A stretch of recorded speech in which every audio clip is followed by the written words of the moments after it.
This week on The Lead, an FMH student earns an interesting opportunity, plus the Louisville High School Band marches into Western Days. All this and more coming up.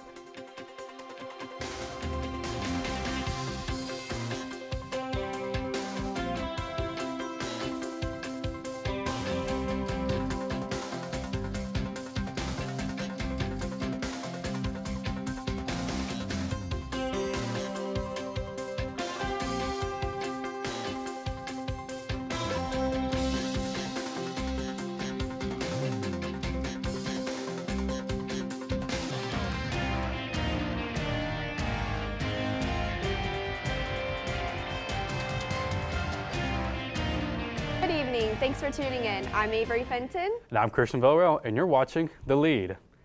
First up tonight is Louisville High School. Grab a seat and while you sip on coffee, enjoy the many performances by Louisville High School students at the LHS Coffee House. The Coffee House is a creative way for LHS's theater department to gather money for their fundraiser.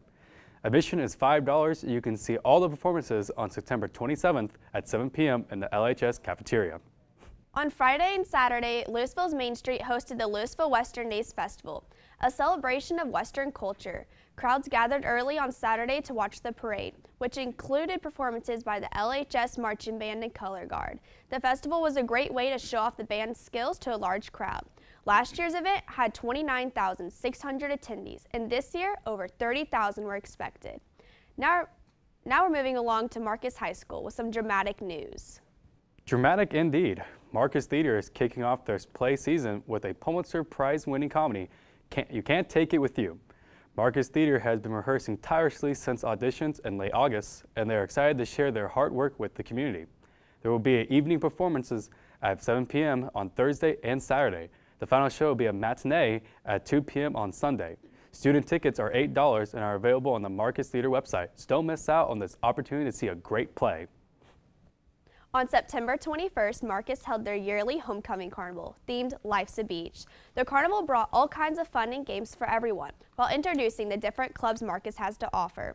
This was followed by a community pep rally in the Marcus Stadium. There, the final 6 nominees for senior homecoming, King and Queen, were announced on the football field. On the following Friday, Cooper Anderson and Jade Anderson were announced the 2016 Senior King and Queen. Congratulations.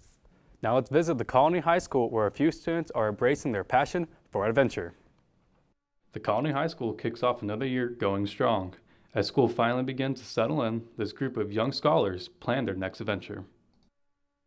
Last year we had 12 travelers with my group, and so I'm a group leader, and it is group travel. So we had students from California, Kansas, a couple of groups from Tennessee.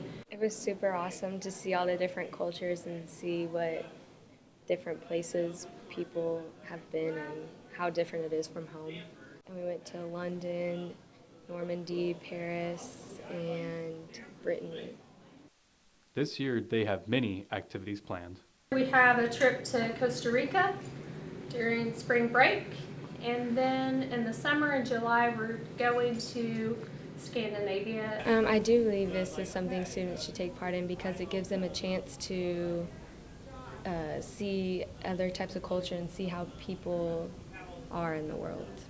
I want them to actually discover about themselves, build self-confidence, and then of course enjoy the actual locations that we go to, and then learn from each other. Last Monday, the Colony High School shook up their schedule with a new kind of lunch, Mega Lunch. Instead of 4 lunches, there will be an A block and B block. Students will have an hour to eat, join clubs, and get help from teachers. Of course, lunch is for fun too. In a Twitter poll, students reported that they were most excited about the extra time to socialize. While the cafeteria may be a bit more crowded, students are enjoying the freedom that Mega Lunch offers. That's all for the Colony. Now let's see what a Flower Mound coach and students are up to. A certain Flower Mound coach had quite the experience. FMHS coach and math teacher Christopher Gage was a contestant on Wheel of Fortune for the opening week of a new season titled Teachers Week. All contestants for the first week were teachers. Coach Gage said they had an awesome experience on the show and recommended to anyone to try out. Coaches aren't the only ones at Flower Mound who find great opportunities. Let's see what a senior student has done and where he has gone. Senior Nick Che from Flower Mound High School got the chance of a lifetime when traveling to South America on a full scholarship with National Geographic this summer. So me and my mom were looking into some summer programs, and we came across this one with National Geographic. It was called National Geographic Student Expeditions. I applied, I had to write some essays, get some teacher recommendations, and fill out some forms. And so from then on, I was in contact with some sponsors from there, and they reached out to me, bought me a plane ticket to Miami where I met the group, and then we flew out to Ecuador.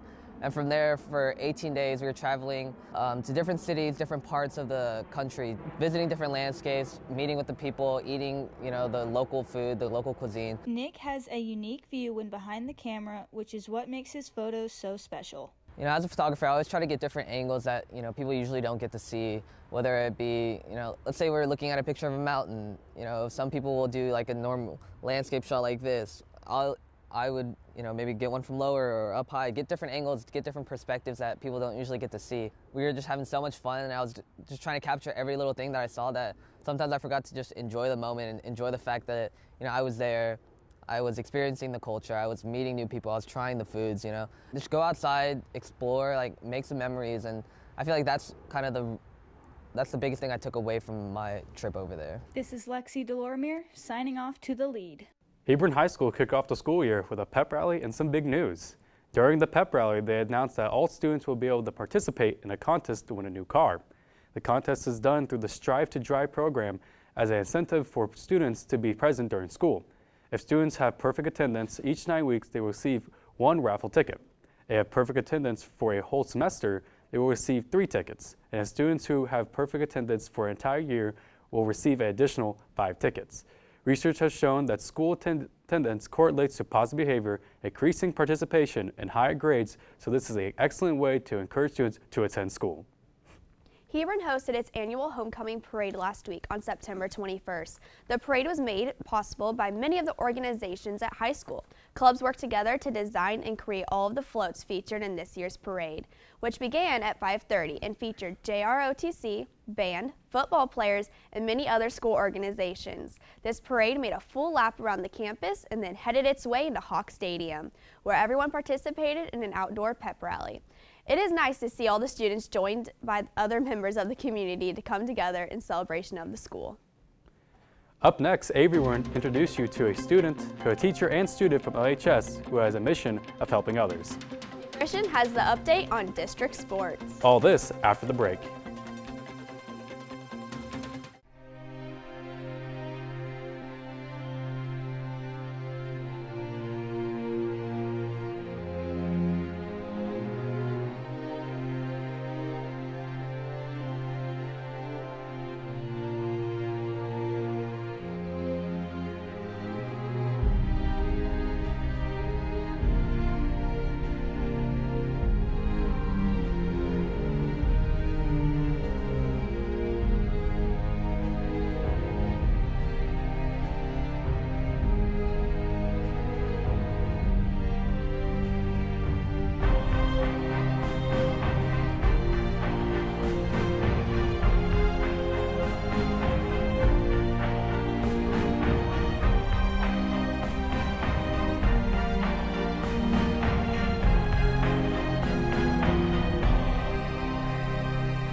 Welcome back. Today I'm here with student Tori King and program coordinator Miss Allison Stamey from the Seniors Helping Seniors program at Louisville High School. Thank you so much for being with me today. Thank you for having us. No problem. So Miss Stamey, can you tell me a little bit about what Seniors Helping Seniors is? Sure.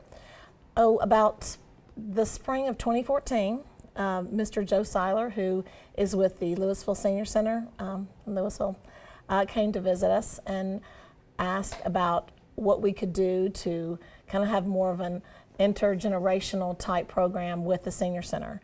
And so he had some ideas since we had an iPad. Every student at that time had an iPad. And so he came in and he said, let's start something special. So the two of us sat down and we met for a few months with a few other people from the Senior Center and from the city. And we put something together called Seniors Helping Seniors, where our seniors and some juniors, we do include some juniors, would go during our student council time and train the seniors on how to use the iPads. So we started out with just the iPads at that time. Okay, great. So, Tori, can you tell me a little bit how this program has affected you, and what are some things that you have learned from it? Well, I started this program last year as a junior and just kind of assisting the senior in anything she needed in running this program. So it's really affected me a lot by getting to meet with these seniors and getting to hear from them the stories that they have and what they've learned from the students that have volunteered for the program. It's also really helped me just being able to see how effective the program is and how it's really changing people's lives. So. Oh, wow, that's like really great. So, Miss Stamey, how did you get all of these senior citizens involved in this program? Well, the Senior Center started advertising it through their circulars, and they developed a Facebook page for the first time, and so we promoted it through there. Our school promoted it. We invited all students that wanted to take part. We even took students that weren't a part of our student council class that had an interest in developing a relationship with the senior citizens.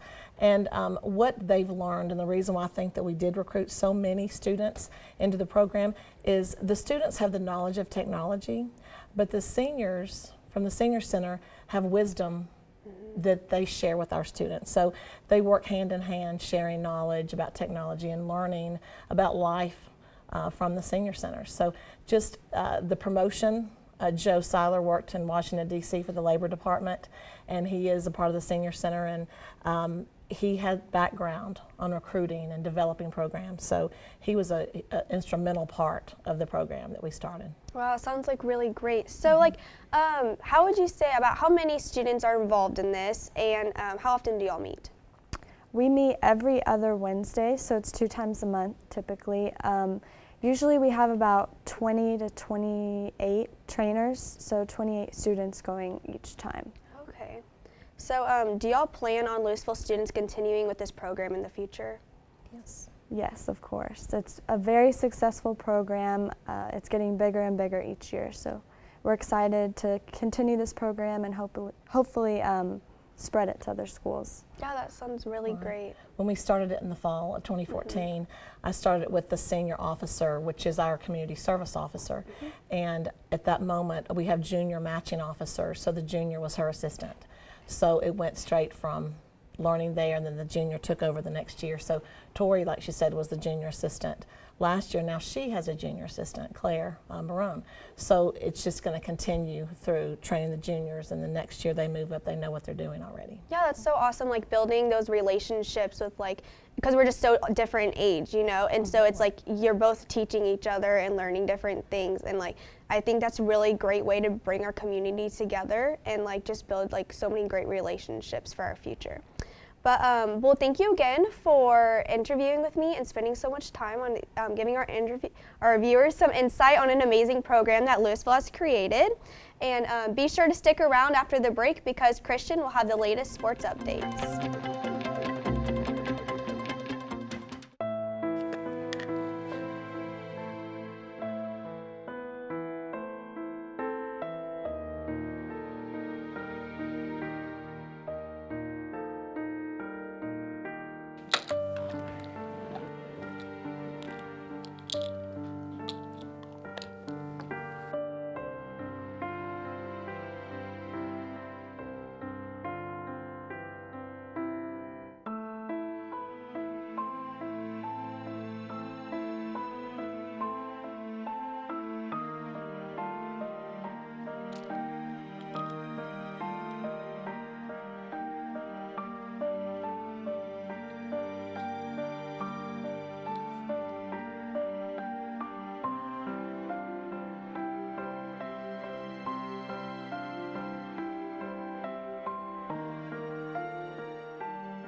And welcome back. Today's team highlight is the Marcus Ultimate Frisbee Club.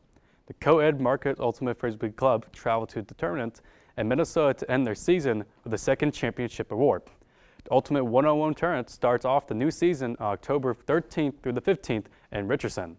Captains Alex Fernandez, Simon Vickers, Caleb Dixon, and Tonica Graham will lead Marcus Frisbee players in a competition against club teams of all ages and a variety of college teams in the upcoming tournament. Good luck to all the players. This week's football updates bring good news from Hebron High School. The Hawks soundly defeated Byron Nelson 41-20, giving them a 3-1 overall record. Flower Mound High School had a home game against the Southlake Carroll Dragons, which ended in a loss of 42-7. The Louisville Fighting Farmers faced the Trinity High Trojans and Euless, losing 41-7.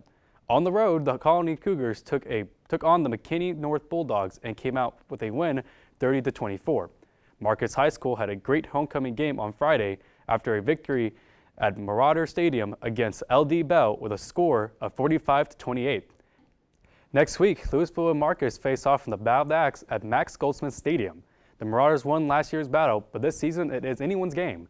Good luck to all the teams competing in the coming weeks. This has been your District Sports Update on The Lead. I'm Christian Villarreal. Now back to the news desk. Thanks, Christian. For more updates on all that is happening in your district, follow us on Twitter at TheLeadLISD. I'm Avery Fenton. Thanks for watching The Lead. We'll see you next time.